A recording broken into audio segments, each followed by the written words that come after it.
ప్రీతమ నాయకులు జిల్లా పార్టీ అధ్యక్షులు పంచకర్ల రమేష్ బాబు గారికి, సభాధ్యక్షులు వారిని కోరి మైక్ తీసుకున్నది కూడా ఎందుకంటే సోదరుల గురించి ఒక మాట మాట్లాడాలని.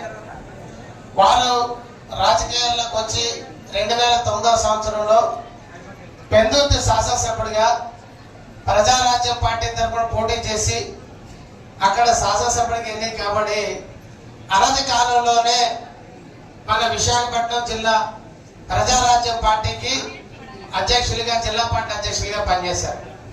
తర్వాత కాలానుగుణంగా ప్రజారాజ్యం పార్టీ కాంగ్రెస్ పార్టీలో విలీనమైన తర్వాత మళ్ళీ మన విశాఖపట్నం జిల్లాకి కాంగ్రెస్ పార్టీ అధ్యక్షులుగా కూడా పనిచేశారు.